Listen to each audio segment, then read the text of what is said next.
Hey, Xander. Hey, Elliot. So, I know we're playing Cinematic Unisystem, but what are we actually rolling when we're playing Cinematic Unisystem? Excellent question, Elliot. We're rolling these. This is a wonderful 10-sided die, also known as a D10, though we're doing it digitally. And the way our system works is you roll 1d10, get a randomly generated number between 1 and 10, and you add that to a combination of different things that tell you how well you've done. We'll get into those momentarily, but you measure that number that you get against your possible success levels. So a 9 and a 10 is 1 success level, an 11 or 12 is 2, and it goes up like that. Every 2 numbers you go up, usually you get a better level of success. And I, as the GM, decide whether that was sufficient to avoid whatever calamity was going to hit you otherwise. And there's some guidelines about what levels of success actually mean in context, right? There are. Roughly, it goes from 1, which is a standard success, you just made it, up to 10, which is effectively godlike competence. Mm-hmm.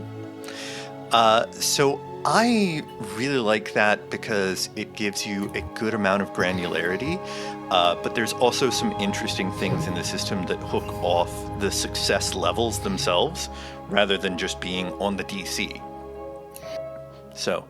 Absolutely. Do you want to give an example? Casting spells. So spells usually have a power level that you have to hit, and that is going to be based off another wonderful little formula because numbers. But you are trying to hit that particular level of success levels rather than a straight up DC. Absolutely. And we'll get into the spell casting mechanics later on in this series. But how you determine what numbers you're going to add to this D10 is kind of important. Now, one thing that's a factor is occasionally, just because of situations and things in the environment, I, as the GM, might give a bonus, and I'll usually just call that out. One player helping another, that kind of thing.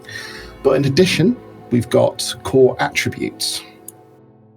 So those are strength, dexterity, constitution, perception, intelligence, and willpower. So, does anyone in our group particularly like the perception stat? I believe Reno is just like an eyeball on legs. I think that's the way he stats his characters, generally speaking. But so attributes might be rolled against a D10. A standard attribute roll, you take the attribute you've got. Say you've got 2 points in Constitution, and you double it to 4, and then you roll the D10.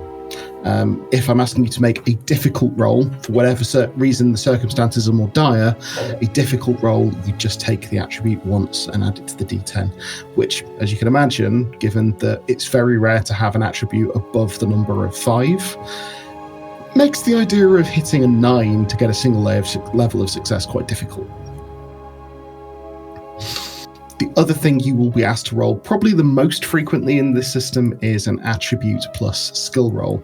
So there are lots of skills in this system. In fact, there are technically infinite skills. There are a core set that we always use, but you could always add a wildcard skill on top if none of the ones in the core fit.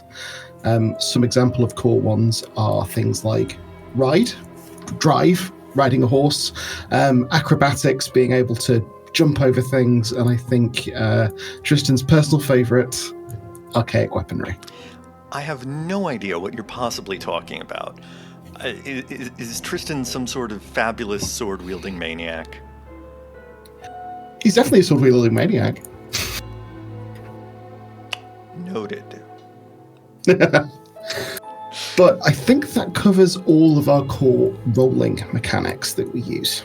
I mean, you do occasionally get bonuses from certain qualities that you have, but those are kind of called out in the quality themselves. They are, and we're going to get onto those a little bit later. But with that, we'll bring this episode to a close, and we'll look forward to seeing you in the next one. Cheerio. See you.